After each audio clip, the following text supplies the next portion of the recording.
manambara tokoa ve hoe andro zoma iny andro na hafatesan'ny tompo iny nanomboana azy teo amin'ny azy fijaliana sy ny nampijaliana azy zany.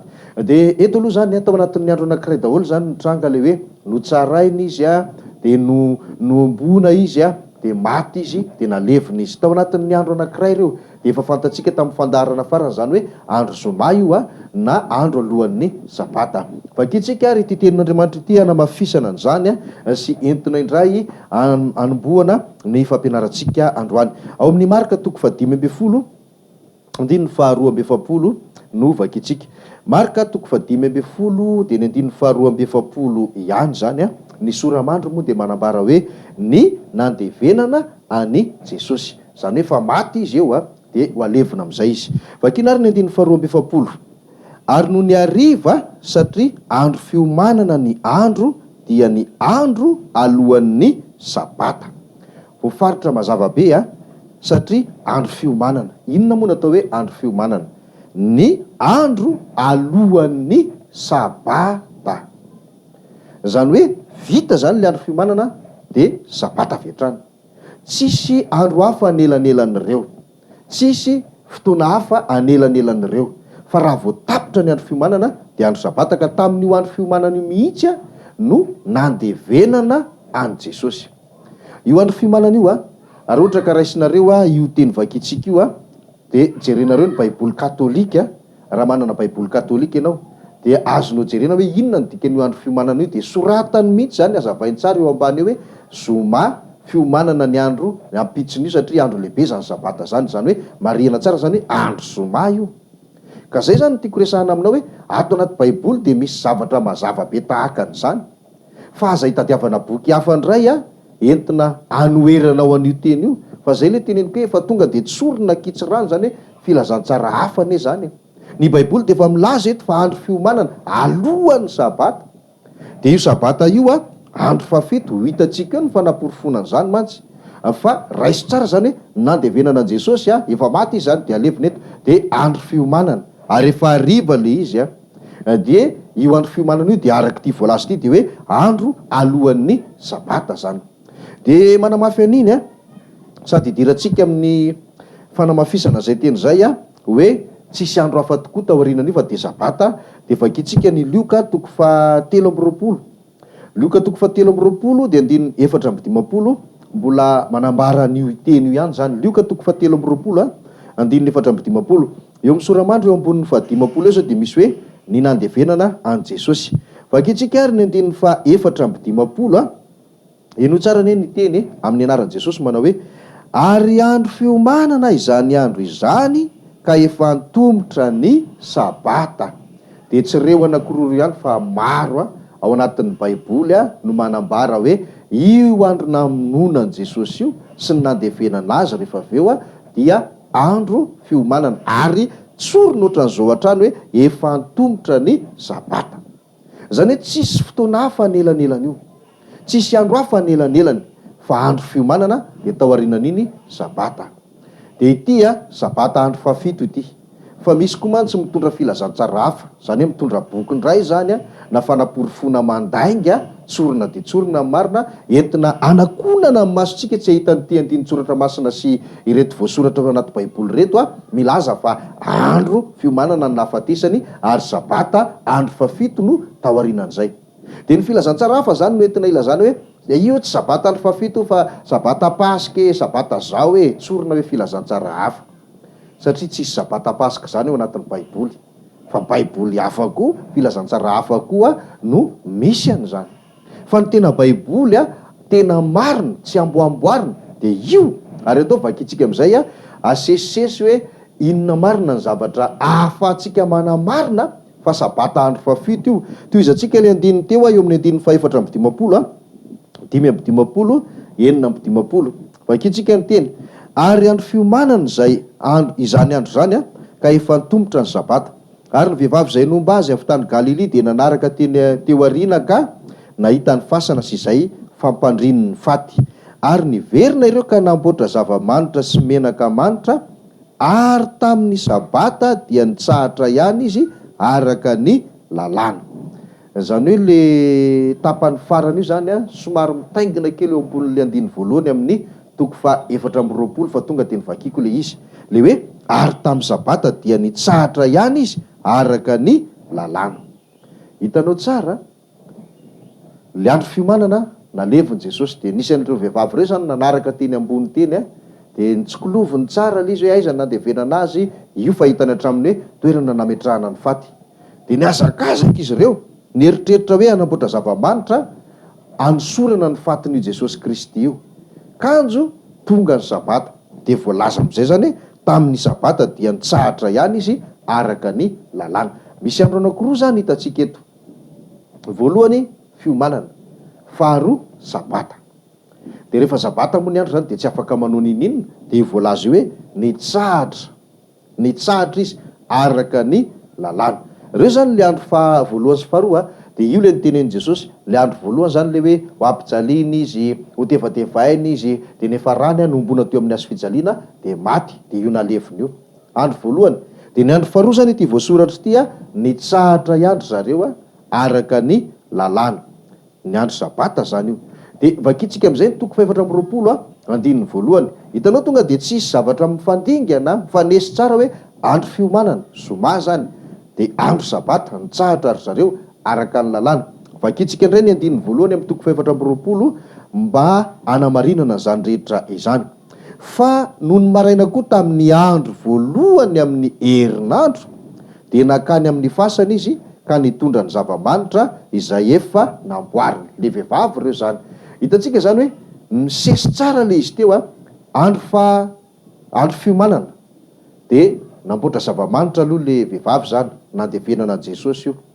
Tsy vita le zava-manitra tonga ny sabata andro faharoa zany le sabata iny de nitsahatra izy ny sabata tontolo. De ny sabata alina koa tsy nanao ninina mahalina ny alina fa vo maraina be ny ampitsoniny am'izay reo nge anankitelo zoma fiomanana amin'ny sabata nitsahatra ary zareo zany a araka ny lalàna de tonga ny ampitso maraina be an'iny fa tsy hoe ny afaka ampitsoniny na firy andro taorianany iny fa ny ampitsoniny a de zay mahatonga izy andro telo misesy de tonga am'izay le lahady maraina be andro voalohany ity vakitsika eto amin'ny Luka toko 420 ity a de nakany amin'ny fasana am'izay ry zareo a nitondra an'le zava-manitra namboariny. Hitanao andro voalohany, andro faharoa, andro fahatelo, reo zany le telo andro a no tenenin' Jesosy Kristy hoe ampijaliana izy amin'ny andro voalohany a ombona amin'ny hazo fijaliana de ho faty fa hitsangana amin'ny andro fahatelo. De hitantsika efa nianarantsika nivakitsika ihany koa tamin'ny fandarana farany hoe ao amin'io a no nitsanganany tamin'io maraina be amin'ny andro voalohany amin'ny herinandro io a de fahatelo izy amin'le hoe fanosana nataon'i Jesosy Kristy. Ka aza rebirebena ntsony ny saina tsy alohanao ve mba mino zay voasoratra anatin'ny baiboly zay ino anganongano arirarira fandrebirebena saina fanodikodinana saim-bahoaka ary tsorina de tsorina hoe fanoherana tenin'Andriamanitra kitsarano mihitsy fa tsy aloha miverina mino zay voasoratra anatin'ny baiboly. Ny ao anaty baiboly eny natao hoe fahamarinana ary io lefa napetraky Jesosy napetratsika tany amin'ny fampidirana tany amin'le hoe sasy teny a nilazana fa izay rehetra tsy mitovy am'le filazantsara ao anaty baiboly de zay le voa hafa zany zay fa ny voany no ahafantarana ny hazo ary zay koa le averikotsika foana hoe filazantsara hafa zany. Ka hoy aho hoe tsy alohanao ve mino an'izay voasoratra anatin'ny soratra masina. Ninona fanazavana satria misy mantsy manakisaka azy ho resantsika mantsy le resaka larobe io de akisaka be an'le izy de voalohany aloha de lazaina hoe tsy sabata andro fafito fa sabata pasika io de eny ary raha tsy sabata andro fafito fa sabata pasika no vakitsika ny fanesy tsy nidinganina ntsony le lioka faraparany tao amin'ny 720 teo a sy ny voalohany a amin'ny 420 nahitana tsara zay hoe tsisy zavatra mifandingana fa andro fiomanana sabata andro voalohany anankitelo reo tonga de andro anankitelo mifanesy reo fa tsisy zavatra tao anelanelany tsisy fotoana hafa tao anelanelany fa avy hatrany de mifanesy izy telo. Ka noho izany de marina fa zoma na andro fiomanana alohan'ny sabata andro fafito no nahafatesan'i Jesosy arak'ireo teny maro de maro efa nivakitsika ireo. Fa aza rebirebena ho an'ny saina, aza hodikodina, aza mety fitahany ny mpamitaka zany de misy ary hitatsika mibaribary izy zao fa tsy mitovy am'izay voasoratra ao anatin'ny soratra masina no entiny. De andoany mba hamarinina kely alohan'ny idirantsika mitoyany, raha maty zany Jesosy alarobia de tokony zoma izy nitsangana raha le fanaporofona nataon'i Jesosy hoe hitsangana amin'ny andro fahatelo. Nefa nitsanganana eto alahady, zay mahatonga izy hoe manova fanisana miverina tsy maintsy zomany voalohany, zomany na hafatesany. Ka ireo zany fanaporofona averiko tsara ihany hoe tsisy andro mifandingana fa tonga de hoe andro fiomanana de sabata de andro voalohany amin'ny herinandro. Ireo le anankitelo ireo, tsisy andro hafa tany elanelany fa iovaka itsika mifanesy io tsara mihitsy ny lioka nanamarinana zany rehetrarehetra izany. De andao amafisitsika ihany fa nisy fomba hafa indray nilazany Jesosy io le hoe afatra telo sosina moa ny filazantsika azy hatrany amin'ny voalohany. Le hoe ombony izy de amin'ny andro fahatelo izy hitsangana. Vakitsika ary ny Jaona toko faharoa, Jaona toko faharoa de ny andinin'ny fahavalo amby folo de toizana hatrany amin'ny andininy fahasivy amby folo ihany, andininy valo amby folo sy sivy amby folo. Jaona toko faharoa andininy fahavalo amby folo sy andininy sivy amby folo. Amin'ny anaran'i Jesosy ary zao ny voalazany: fa namaly ny Jiosy ka nanao taminy hoe inona no famantarana asehonao aminay no manao zao zavatra izao ianao? Jesosy namaly ka nanao taminy hoe raha vao ity tempolo ity ary amin'ny atelona dia hatsangako indray. Toizantsika ihany le izy fa hoy ny Jiosy: enina amby efapolo taona zay no efa nanaovana ity tempolo ity ka ianao va hahatsangana azy amin'ny atelona? Fa ny tenany no tempoly no lazainy. Io zany le fomba hafa nentin' Jesosy nanamafisana indray le afatra telo sosina zay efa nilazainy tamin'ny mpianatra. De eto izy de nolazainy amin'ny momban'le hoe tenany de nataony hoe tempoly. Raha vao ty tempoly ty fa tsy takatry ny sain'le olona nresaka taminy zany de io moa misy teny anankiray nanazava tsara eo amin'ny andiny ndraiky amby roapolo hoe ny tenany no tempoly no lazainy. De inona moa zany ty no lazainy? Le ho ravana le tempoly le tenany de amin'ny atelona de hatsangana indray. De io ihany le hoe maty izy amin'ny voalohany fa amin'ny andro fahatelo izy hitsangana indray. Ka ireo zany no manamarina andro fiomanana nafatesan'i Jesosy andro zoma fa tsy alarobia velively, tsy alarobia velively mihitsy de ankoatran'izay misy fanamafisana lehibe de lehibe satria ato anatin'ny soratra masina nery sakaiza malaly omeko anao hatramin'ny ora na hafatesan'i Jesosy ao anatin'ny soratra masina. Ary za tsy ezaka mihitsy hitady boky hafa ilazana hoe zao na zao na zao, fa efa nomenantsika ampoatsika ny baiboly amantarantsika izany zavatra zany. Ary na de atao aza hoe tsy maintsy mila boky hafa na fanamarinana hafa de tokony hoe manamarina sy manamafy ny zavatra voalaza sy voasoratra ato fa tsy manohatra na manipaka na manapotika ny zavatra voasoratra ato. Zay no tokony ho fantaritsika zay. Fa raha atao hoe misy olona mitondra boky na zavatra hafa ka manamafy an'io na manamarina an'io ihany de eketsika efa marina zany. Fa raha hoe mifanohatra de eketsika efa tsy marina zany fa filazantsara hafa zany. Ka vakina indray ary Jaona ihany de ny toko fahasivy amby folo entsika hanamafisana sy hanamarinana zany rehetrarehetra izany Jaona toko fahasivy amby folo de vakina aloha ny andininy fahaefatra amby folo. Aza adino fotoana na andro ray ihany le hoe notsaraina izy de nokapohana izy de nampijaliana izy de nombona teo amin'ny hazofijaliana izy de maty de avy eo nalevina. Andro ray daholo zay rehetra zay tao anatin'le andro voalohany amin'le afatra telo sosina no tenen'i Jesosy. Vakiko ny andininy fahaefatra amby folo amin'ny Jaona toko fahasivy amby folo ary amin'ny anaran'i Jesosy: ary andro fiomanana amin'ny Paska ny andro tokony ho tamin'ny ora fahaenina dia hoy izy tamin'ny Jiosy: indro ny mpanjakanareo. Zany hoe hitatsika zany hoe zoma le andro de io andro zoma io tamin'ny ora fahaenina, zany hoe amin'ny 12 ora atoandro de navoaka amin'ny Pilato am'izay zany ny didy anombona an' Jesosy raha toizantsika ny tantara. De io ora fahaenina io amin'ny 12 atoandro namoahana didy no atao hoe andro fiomanana ao amin'ny Paska zany.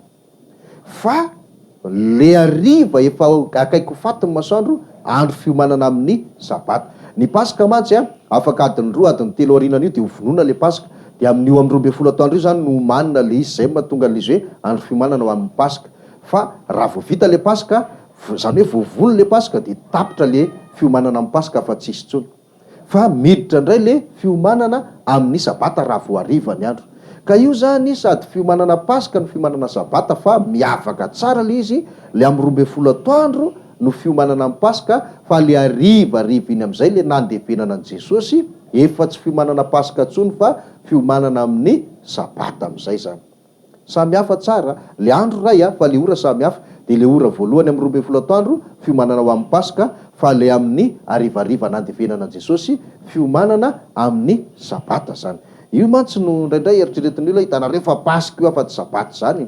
Le sabata sy le paska zany tamin'io ny fanotona andro anankiray. Misy antony koa mantsy zay satria famononan'ny paska ny namononan'i Jesosy Kristy sy nafatisany teo amin'ny hazofijaliana. Misy antony daholo zany rehetrarehetra izany de misy fanamarinana kely sy fanamarinana tiako raisina. 7:20 sy 7:20 amin'ity Jaona 7:20 ty ihany. Jaona 7:20, 7:20 sy 7:20 amin'ny anaran'i Jesosy. Ary Pilato nanoratra anarana ka napetany teo amin'ny hazo fijaliana, ary izao ny voasoratra: Jesosy avy any Nazareta, mpanjakan'ny Jiosy. Ary zany anarana zany dia novakin'ny Jiosy maro, fa akaikin'ny tanàna ny tany izay nanombohana an' Jesosy tamin'ny hazo fijaliana, ary voasoratra tamin'ny teny Hebreo sy Romanina ary Grika izany. Ny tiako resana zany le soratra zany fa haitsika iny, tsy hany tiako resana fa le hoe akaikin'ny tanàna ny tany izay nanombohana an' Jesosy tamin'ny hazo fijaliana. Tsy lavitra zany. Zany hoe raha tamin'ny 12 atoandro zay le ora fahenina navoaka ny didy omboy amin'izay ary izy. Rehefa tsy naledoika an'le jiosy maro isan-karazany intsony zany Pilato de farany tapa-kevitra ny hoe omboy ary izy. Navoaka ny didy tamin'ny 12 atoandro teo. De lasa amin'izay zany nasena nitondra le hazo fijaliana Jesosy nakany amin'le toerana anombona azy niaraka tamin'le jiolahy anankiroa. Ny an' Jesosy moa le hoe tsy zakany intsony noho ny zavatra efa nenjady tamin'ny talohany io, de nisy an'le lehilahy anankiray nasena nitondra ny hazo fijaliana. Ka akaiky tanàna io zany hoe de tongotra tsy de lavitra, akaiky tena akaiky ataontsika hoe asa eo amin'ny lalana antsasakadiny aza angamba tsy misy. De teo zany akaikin'io zany nanombohana azy, zany hoe mbola tao anatin'le ora fahenina ihany zany no nanombohana an' Jesosy tamin'ny hazo fijaliana, de napetaka le soratra rehefa avy eo. Zay no tiako resahana mantsy hoe tsy lavitra fa akaiky. Ka raha navoaka ny didy tamin'ny 12 atoandro dia nandeha tongotra zareo nitondra ny hazo fijaliana nakeny amin'le toerana hanombona azy. Ataontsika hoe lalana akaiky de akaiky fefakadiny tsy mihoatra ny sasakadiny eo zany de tao anatin'ny ora fahenina iny ihany zany, zany hoe tao anatin'le ora anankiray ihany no nanombohana an' Jesosy tamin'ny hazo fijaliana. De andro zoma ihany io, andro zoma ihany io dia io andro zoma io zany rehefa nombona tamin'ny hazo fijaliana Jesosy de nitady dio, tsy hoe voafantsika izy de naantona teo amin'ny hazo de maty, tsy zay mihitsy akory fa afaka jerentsika indray zany ny ora ny tena hoe nahafatesany sy ny elan'ny ainy teo amin'ny hazo fijaliana. Fa ny fotoanantsika moa efa madiva, fa amin'ny fandarantsika manaraka zany no omeko anao hatramin'ny atao hoe ora nahafatesan'i Jesosy ao anaty baiboly ihany zany za tsy amoriporona mihitsy na iteniteny foana amintsika rehetrarehetra zany hoe zao ny zavatra izy zao ny fahitako azy na hoe araky ty boky ty araky zao zavatra zao, fa zay voalazo anatin'ny baiboly ihany atsika nekena ho marina. Ary zay mihitsy raha ny tiako tsindrina farany amintsika rehetra zany hoe enao izay mandre zao fandarana zao aza raisina mihitsy amin'ny